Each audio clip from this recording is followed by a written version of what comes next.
지구 책방 여행마을.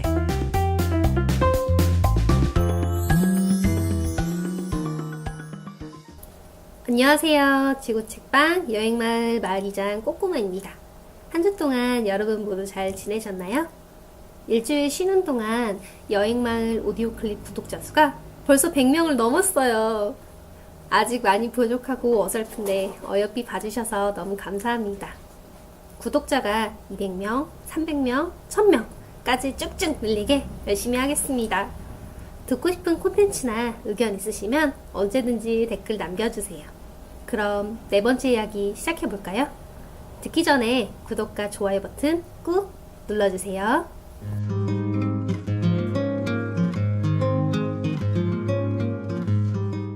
지난주에 이어 들려드릴 책방 손님들이 자주 물어보시는 질문 이야기. 10개의 질문 중 네 번째에 해당하는 건 무엇일까요? 두둥! 바로 책은 어디서 사오는 거예요? 입니다. 책방에 다양한 책들이 많이 있다 보니까 스님들께서 이 많은 책은 대체 어디서 사오시는 거예요? 라고 많이 물어보시거든요. 저희 책방에 있는 책은 크게 새 책, 그리고 독립출판물로 나뉠 수 있습니다. 여기서 말하는 새 책은 기성 대형문고나 인터넷 서점에서 볼 수 있는 책을 말하고 있습니다. 우선 새 책의 경우 그 책을 만든 출판사에서 직접 거래를 하거나 도매상이라 부르는 총판에서 책을 가져올 수 있습니다. 출판사를 통해 책을 구입하는 경우 도매상보다 공급률이 조금 더 낮을 수 있습니다. 여기서 말하는 공급률은 원가를 말하고 있습니다. 그러나 출판사가 일일이 모든 서점을 관리할 수 없기 때문에 대부분 도매상을 통해 거래를 하고 있습니다. 도매상인 총판인 경우 출판사보다는 계약하기가 훨씬 수월합니다. 단, 사이버머니처럼 일정 정도의 금액을 미리 적립한 다음 그 적립머니를 가지고 인터넷 쇼핑하듯 책을 구매할 수 있습니다. 독립출판물의 경우 ISBN이라는 도서 코드가 없기 때문에 제작자가 먼저 또는 책방 주인이 먼저 입고 메일을 보내야 됩니다. 제작자의 경우 저는 어떠한 작가이며 어떠한 동기로 이런 책을 썼습니다. 제 책의 땡땡한 성격 때문에 본 서점과 잘 맞을 것 같아 입고 메일을 보냅니다. 라고 메일을 적어주시면 되고요. 책방 주인의 경우 저는 어디에서 어떤 책방을 운영하고 있는 땡땡입니다. 작가님의 책이 저희 책방 성격과 잘 맞을 것 같아 이렇게 입고 메일을 보내게 됐습니다. 라고 정중히 요청을 하면은 서로 좋은 거래와 관계를 유지할 수 있겠죠? 그렇다면 서점 주인은 어떤 책을 가져와야 될까요? 세상엔 정말 많은 책이 있기 때문에 모든 책을 가지고 올 수 없습니다. 먼저 책방 성격에 맞는 책들을 가지고 와야겠습니다. 예를 들어 저희처럼 여행 책방인데 동물책이나 자연책을 가져오면 조금 특성에 맞지 않겠죠? 또한 그때 손님들이 좋아하시는 트렌드나 사회적 이슈를 면밀히 관찰하다가 그와 일맥상통하는 책들을 가져오시면 좀 더 판매에 도움이 되십니다. 예를 한번 들어볼까요? 2014년도에는 세월호, 1인 미디어, 갑질 같은 다양한 이슈 도서가 많이 팔렸습니다. 15년도에는 살기 힘들었는지 수저론, 헬조선, 덕후의 키워드를 가진 책이 많이 팔렸고요. 조금 더 잘 사고 싶어서, 알뜰하게 살고 싶어서 그런지 2016년도에는 미니멀 라이프, 욜로, 가성비 등의 키워드가 인기가 많았습니다. 작년엔 어땠을까요? 페미니즘, 미디어셀러, 워라벨처럼 세상을 좀 더 정당하게 그리고 잘 살게 바꿀 수 있는 키워드들이 많았습니다. 2018년은 어떻게 될까요?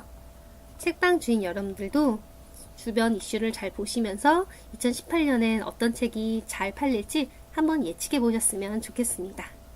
자, 책이 드디어 팔렸네요. 그러면 이제 판매한 돈을 가지고 정산을 해야겠죠? 정산은 어떻게 하는 걸까요? 새 책 같은 경우 출판사와 도매상인 총판을 통해서 구매를 했기 때문에 아마 그 전에 판매 금액을 미리 입금을 하셨을 거세요. 책을 판매하는 판매가 빼기 공급률인 원가 금액이 빼면 그것이 바로 책방 주인의 수입입니다.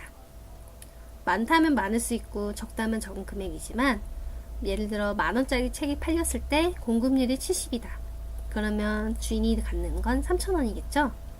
그런데 이 3,000원에서 카드를 긁었으면 카드 수수료 빠지고 봉투비 빠지고 포장비 빠지고 선물비 빠지고 이런 식으로 조금씩 깎이다 보면은 남는 게 얼마 없겠죠? 많이 속상해요. 네. 독립출판 같은 경우에는 기존 새 책처럼 선매입하는 경우도 있고 책을 미리 가지고 온 다음 판매된 부수만큼 비용을 지불하는 위탁 판매로 나뉘어 있습니다. 선매입은 기존의 출판사처럼 진행하기 때문에 큰 문제는 없지만 위탁의 경우 일정 기간, 2달 한 번, 3달에 한 번 이런 식으로 정산을 한 다음에 작가님들에게 입금을 해드려야 됩니다. 어떻게 보면은 번거롭고 귀찮은 거긴 하지만 우리는 책방이기 이전에 사업가잖아요. 모두들 지켜야 되는 거래인 거 명심하셨으면 좋겠습니다. 최근에는 오프라인뿐만 아니라 온라인에서도 많은 책 판매가 이뤄지고 있습니다. 아무래도 독립서점 특성상 지방보다는 서울에 많이 집중되어 있다 보니까 지방에 계시는 분들이 인터넷으로 많이 주문을 해주시고 계세요. 이때 책을 선택하시는 기준이 직접 책을 볼 수는 없으니까 책방 주인이 해놓은 큐레이션을 많이 참고하십니다. 큐레이션이란 무엇일까요?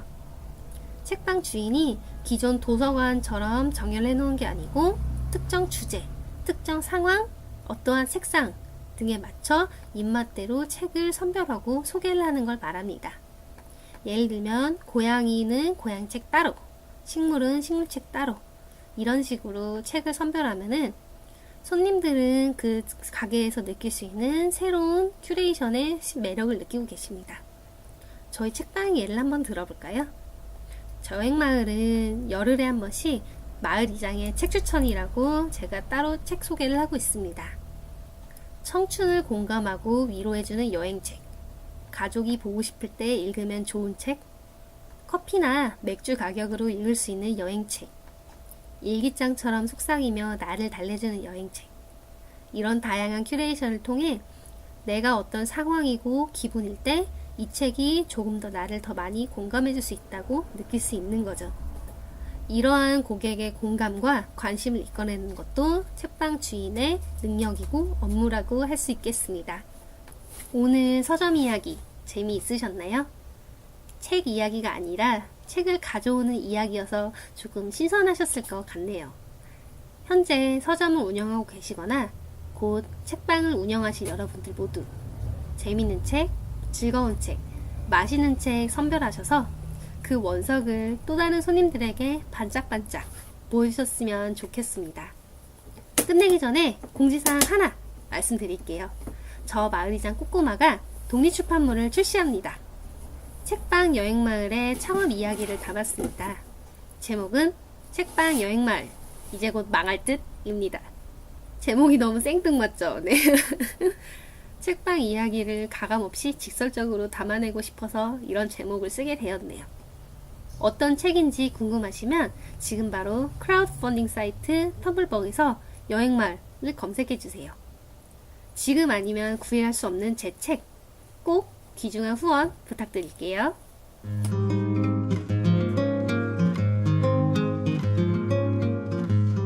다음 주 더 재미있는 이야기로 찾아오겠습니다. 지구를 완전 공략하는 그날까지 지구책방 여행마을이었습니다.